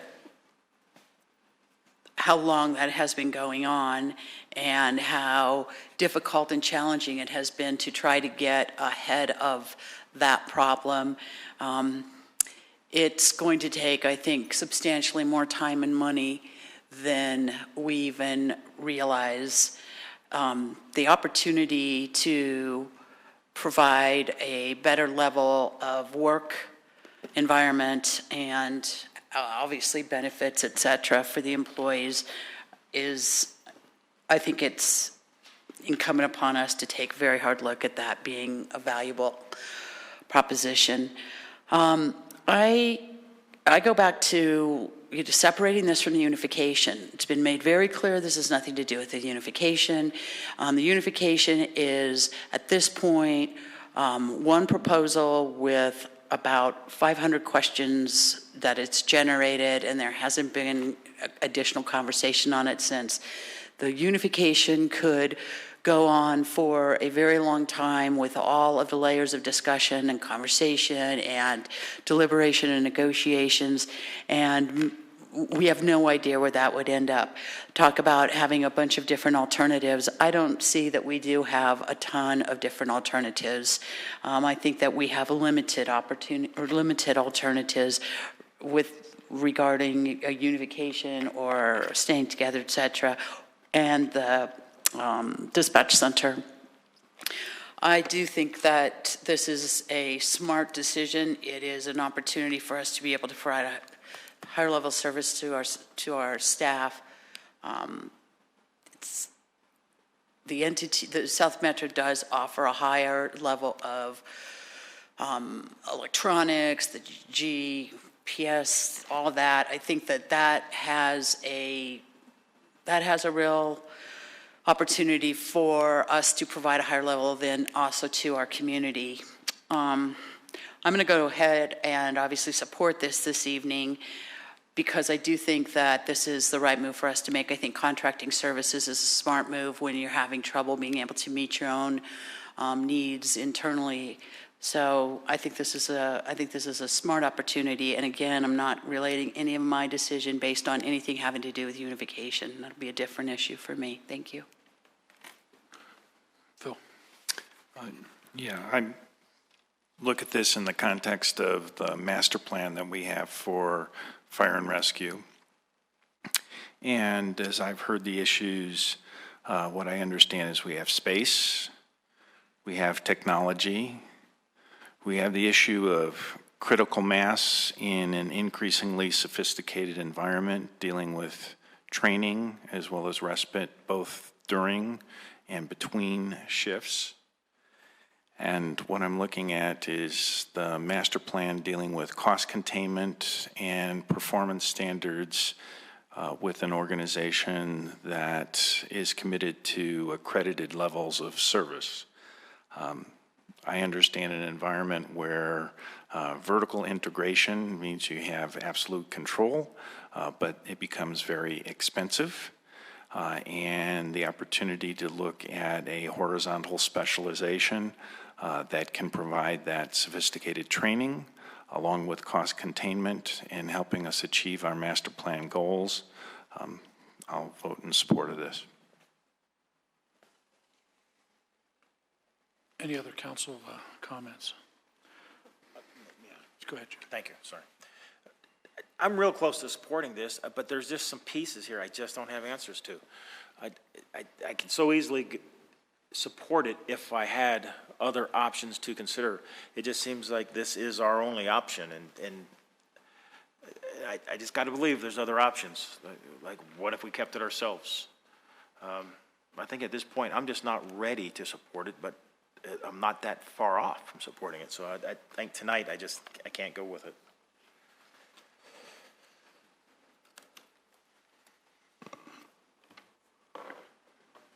I'm very uncomfortable about this whole thing, and my mother always said, trust your gut. But, you know, I think back to each of the council budget sessions that we've had.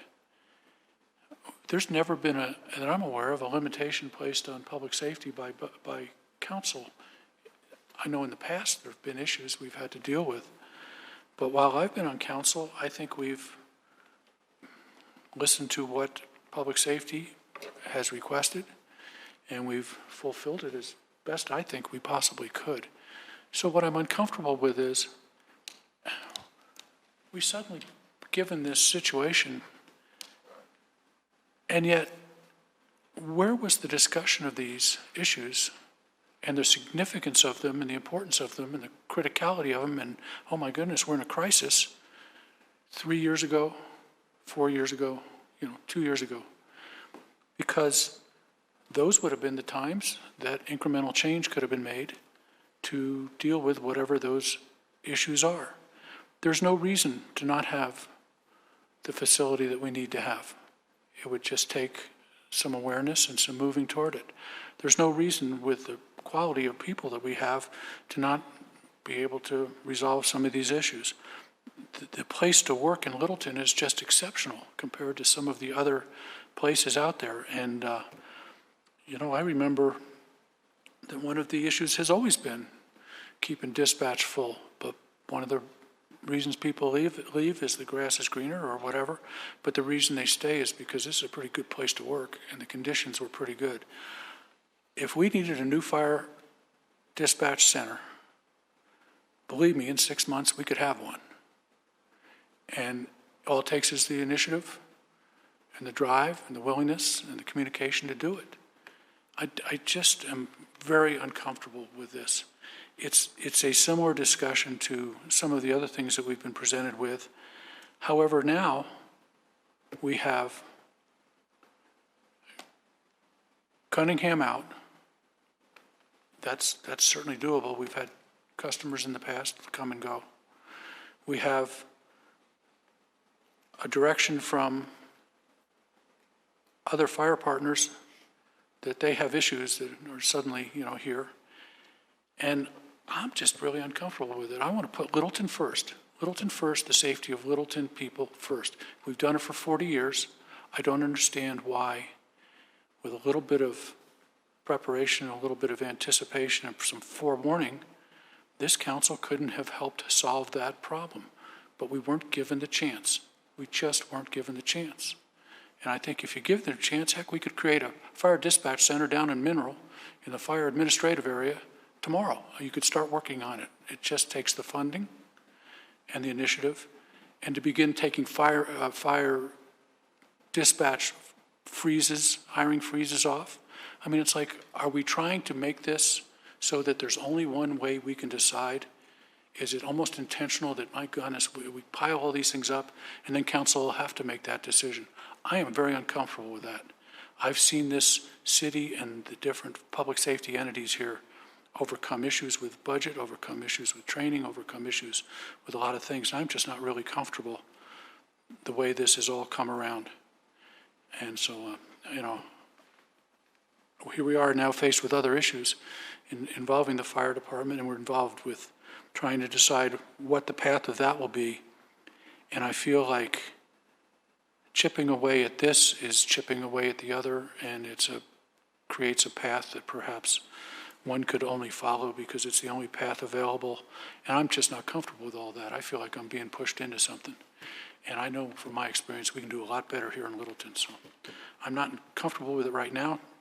Might be comfortable with it in the future. I'd like to have some more discussion about where we go with the whole big picture of fire, but I want to put Littleton first, and I'm just not comfortable handing it off right now.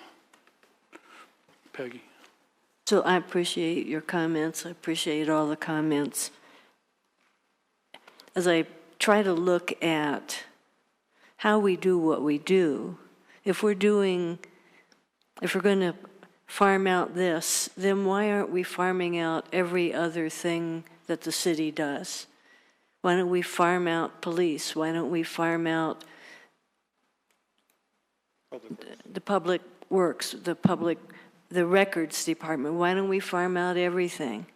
We are a community with a long history of providing really good service.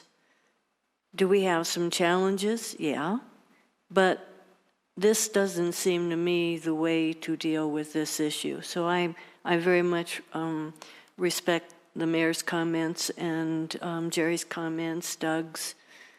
I respect the people that have a different view too, but this does not seem the right way to be going. Looking for any other comments from council, or are you ready to vote? I think we're ready to vote.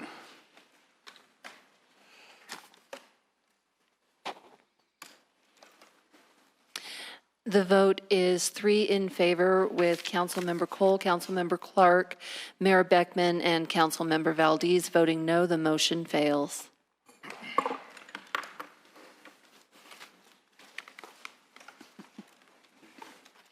This brings us to agenda item 8, and we're getting right toward the break time, but I think I'd like to just continue on through the end of the agenda, if everyone on council is okay with that. General business is the item 8A that was added with some discussion. Phil, can you present item A? Sure. On this, we can all recall back to the Southview fire and what occurred there, and the displacement of a little over 130 individuals, and how troubling that was, how difficult it was. These were folks that were living independently at a low rent level, essentially, but yet they were living independently. Many of them were receiving either in-home or in-unit home services, meal support, or transportation support that was provided. The 16 area agencies on aging across the state of Colorado have gotten together to draft a letter that would be sent to the governor asking him for his requested budget for senior services to be increased. The reason for this is that the line item that's been included in the state budget from the governor's state budget request from the governor's office has not been increased since the fiscal year 2015-2016. And so it's asking for an increase over the level that's been flat for a period of time. As we all are aware of the demographics that we've seen presented by Elizabeth and others at the state level, as well as taking a look at some of the housing needs in Littleton, our aging population is increasing across Colorado. Pitch for the Area Agency on Aging is that in keeping folks out of facilities, where typically in 3 months to 6 months, they're then qualifying for Medicaid on average, if not at admission level. The cost for an individual on a per-day basis for Medicaid versus if they could be supported in independent living, a day of in facility service would actually provide a month of support through the area agencies on aging for folks to live independently. So this is actually an efficient budget expenditure in that it saves on the Medicaid side as we move forward. In this regard, we know from Southview that folks can come together at times, but most of the senior support services are provided through the county that are outside the AAAs, but the AAAs are involved in transportation, meal support, as well as in-home services.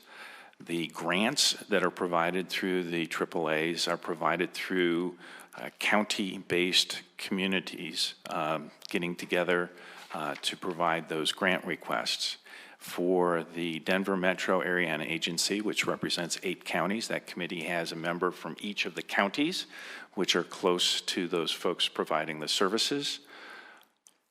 The money is performance-based in its allocation. There is an audit that is provided both at the state level and the federal level, so there's an accountability for those dollars that are provided through those grant efforts. And what we're being asked to do is to sign on to this support letter asking the governor for that line item request increase. So what I'd like to do is make a motion that the City of Littleton sign on to the support letter that has been circulated to council. And if you need any additional questions or information, you can certainly ask those as well. But I'm making that motion. Looking for a second. Second.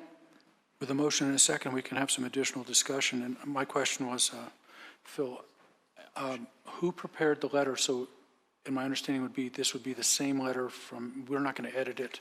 It's going to be as it exists among all the... If you have specific comments on it, Mr. Mayor, Rich has provided it to us, but it's been drafted in conjunction with the 16 area agencies on aging across the state of Colorado. And then the other is, what's the format that they want to see the signature? Would council members sign it individually, or would you expect me to do it on behalf of council? It would be for you to make that signature on behalf of council. Okay.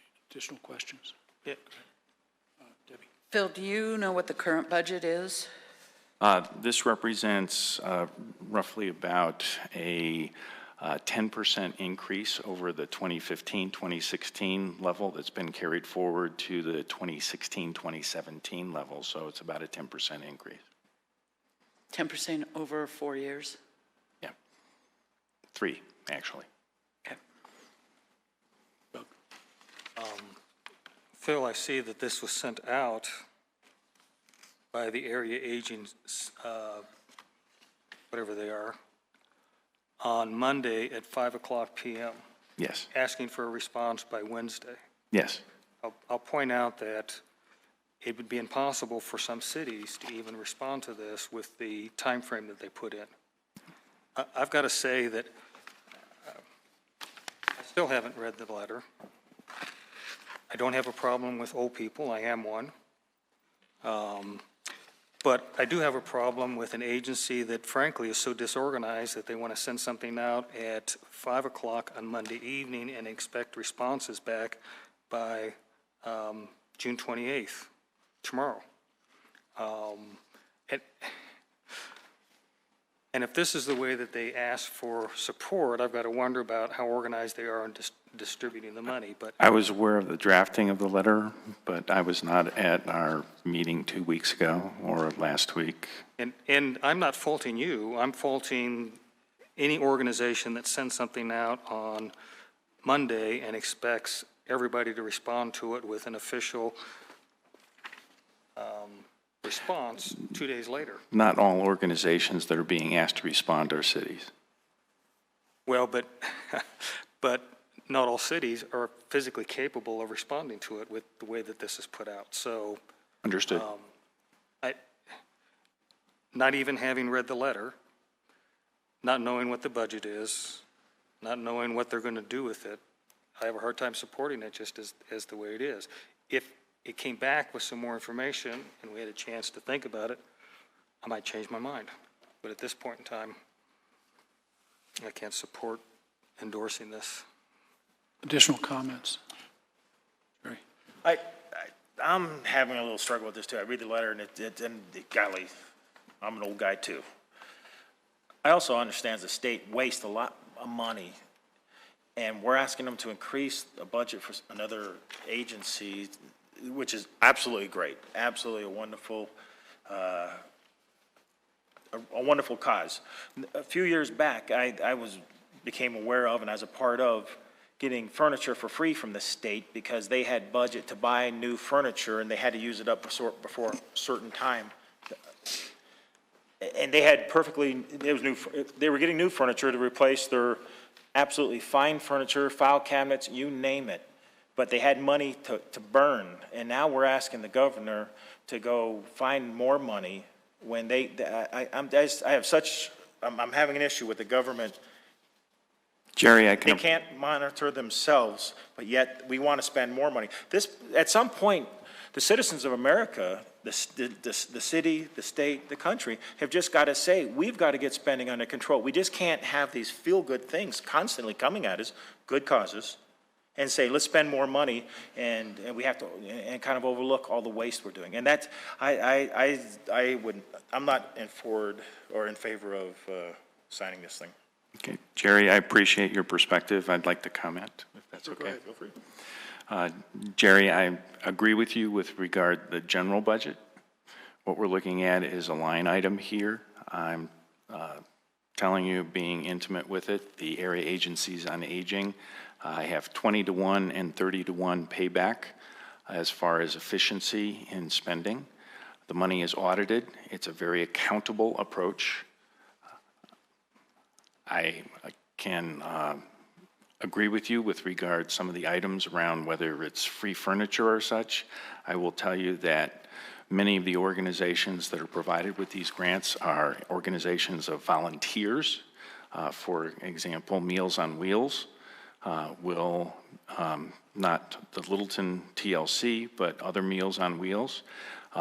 There is a veterans program that is administered through the Area Agency on Aging as well that operates with a $4.1 million grant that serves all ages. This is only looking at the senior services on this, but this group is tremendously audited. I mentioned both at the state level and the federal level on this, and the folks that are very close to these services are watching the organizations that are grant recipients in their communities provide this service. This is not something that just shows up at the state level, but it's folks that are down in the services. And if we would so choose, our senior transportation program could be a grant request because there were actually dollars that we could have, as a city, applied for an application but chose not to. So that's the kind of organizations that are there. Senior Resource Center is what is being used for the rest of Arapahoe County in providing this, and boy, they are looked at very closely, and some of the issues around compensation of drivers even comes up in some of the conversations that are there. So this is typically not organizations that are for-profit, are grant recipients. These are organizations that are leveraging high levels of volunteers and are truly, truly folks that are not just feel good, but are doing good in our communities to help folks stay at home. And I feel it is an absolutely important organization. I feel it's more important that people vote with their pocketbook instead of saying, let's have everybody pay for it by making it a government mandate that everybody's going to pay for it, when every individual has the opportunity, if they have the funds, to support these kind of organizations. Okay, let's go with some additional comments. Yeah, it's a state budget. I don't know what the state budget is. It's got to be in the billions. Gazillions. And this is $4 million. They're asking for an increase that hasn't been increased over the last two budget series, which frankly I think is an oversight. And then I hope that COG and the AAAs prevent or work to prevent that from happening. I think trying to play catch up in a budget is never fun. But, without a doubt, the fastest growing segment of our population is the over 60s and beyond, and the services that are being required, it doesn't stop. And this is these groups, I had an opportunity to spend some time with the Area Agency on Aging with Dr. Cog for a number of years, and Phil's right, the accountability is almost overwhelming. There's almost one person on staff alone to document the statistics and the service levels and those types of things. What's fascinating also about what these entities do is they provide an incredible amount of data, information, and research that cannot be gathered in other places because they're feet on the street. And we've actually had them in here making a presentation about the aging population in the general area, which is, we complain about old data. It's fresh data, and so I think that the services that they provide beyond just the services to the aging population are more than are hugely beneficial. This is also, there's gaps, and those gaps will end up having to be filled at local levels. And I think when you have an opportunity to provide a regional benefit that can cross boundaries and work through counties, et cetera, it's definitely, it helps to keep that balance going at a more efficient and more sustainable level. So I think it's a good opportunity for us to show support for this. I don't think it's I understand Doug's issue with the timing. I don't think that the letter is, I've just sat here and read it myself, and I think it's a good letter. It's just simply asking the governor to consider it. So I'm going to support this. I think it's a good effort. Thank you for bringing it, Phil. Any additional comments? Go ahead. I want to make clear that based on the date on the letter, I'm not faulting you for the tardiness of getting it to us. If this doesn't pass, I encourage you to bring it back when we get a chance to actually look at it. I can't vote for something I haven't had time to read, no matter. All right. Ready to vote? Are we ready to vote on this?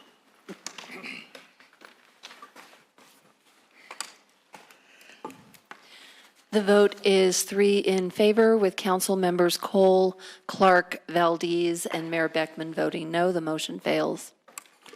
Let's do agenda item 9. That is comments and reports. First to the city manager. No report, Mr. Mayor. Thank you. And we'll go down to council. Let's start with Councilmember Cole.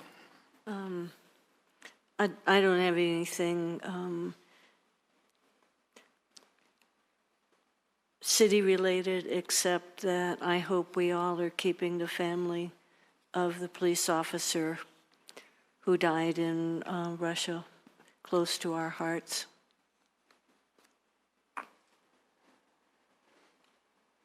Doug? I don't have anything. Go to Jerry. Is it confirmed that he's, I know they're No, calling up. no, search. it's not. It's not confirmed. It's not confirmed. Excuse me, I overstated that. We are unhappily thinking Missing. that is what has happened, given that what the search has not proved. So sorry, I didn't, I'm obviously really distressed about it, so I didn't say it very well. I'm sorry. I concur that our sympathies go to the family. Absolutely. Absolutely. Jerry. It's a 7-0. Yeah, that's a 7-0. Yeah. That's a no-brainer for me. Jerry? That was it. That was it, okay. Councilmember Cernanik. Just a reminder for folks that tomorrow is our regional Bike to Work Day. For folks to have an opportunity, there'll be stations along many of the trails or commute routes that folks may have an opportunity to participate in and maybe grab a burrito or bagel and cheese or something of that nature. Also, with regard, the city manager saying that you may be alone in this regard, although Randy's taking notes, is with regard to the Southbridge plan development, would like to see the applicant for sure at the second reading. And with that, discuss the split of the properties and some of the rationale for that as far as its subdivision. And on another side, with assisted living facilities, if they have actually developed a pro forma that they're using for the application in that process for an assisted living facility license, as there is a regional issue with regard to the proliferation of assisted living facilities that don't necessarily anticipate financing or their finances beyond the 5-year time frame. So would like to see that included for sure. And third item would be the aspect of what kind of occupancy per unit. Are they looking at single occupancy or double occupancy units? Old people can fall in love too. Well, I understand some of that, but also there are issues with double occupancy units that deal with some of the liability of the units, and most of them are moving towards single occupancy units going forward. Thank you. Councilmember Hopping. Thank you, Mayor. A couple things along with the Southbridge deal. We did get one letter in opposition from a Scott Berger, and he just said it would be bad for his business. I don't know if it's, if staff could contact Mr. Berger and ask him to expand on that a little bit. Most of us went to CML last week. It's always great food for thought. I was struck by a couple things, as a lot of us were who were there, but I'd like to particularly note the youth council thing that a couple of cities had. Durango and Thornton, I think in particular, were there, and they've really reached out, and these are kids who come out of their high schools, and they've appointed some of them to appropriate boards and commissions, non-voting one-year memberships, just to give input to the community. It increases the community diversity that's represented and such. They even have a suicide prevention role where they talk about it, they help identify it. Our neighborhood was touched by a suicide a few months ago, 4 doors from our house, actually, a great kid who was in our house a lot.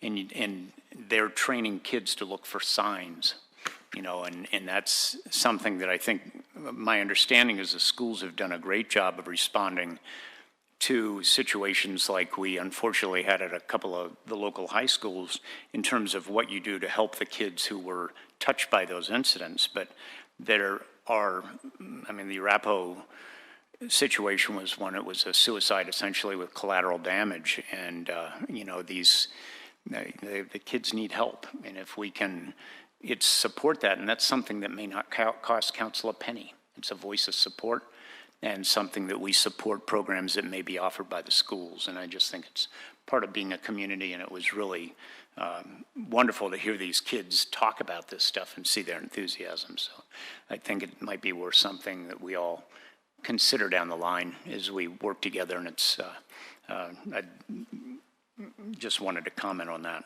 That's all I had. Mayor Pro Tem Brinkman. No report. I just have one comment.